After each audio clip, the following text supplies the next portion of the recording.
Verbs that must take an object are called transitive verbs. Without an object in the sentence, transitive verbs don't make sense. Here are 6 common transitive verbs in English: bring, make, give, take, send, and get. Let's look at some sentences that actually don't make sense without an object. Did you bring?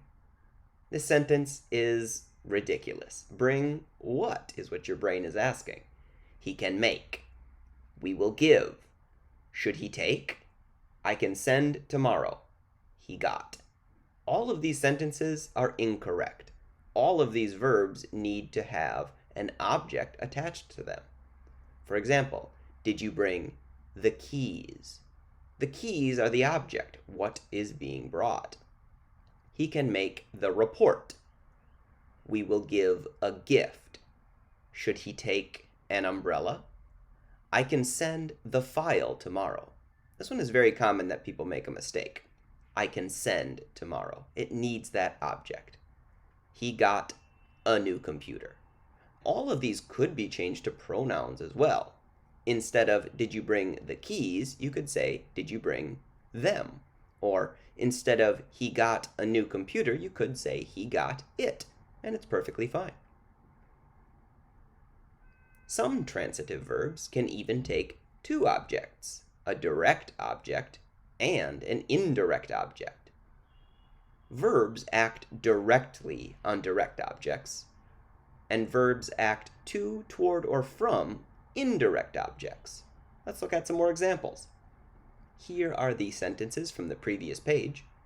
Did you bring the keys? If we add an indirect object, we could say, did you bring me the keys? They're coming toward me. They're for me. He can make us the report.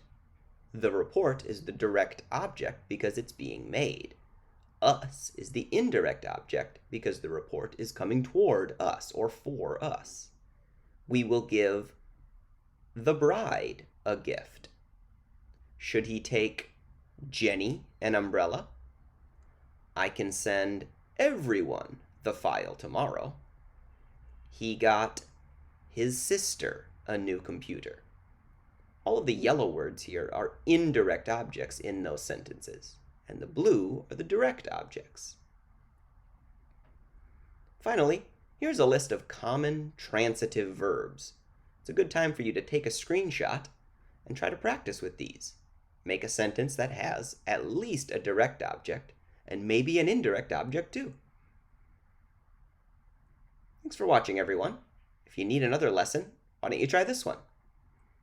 Subscribe over here if you want to stay in touch, and I'll see you tomorrow. Bye.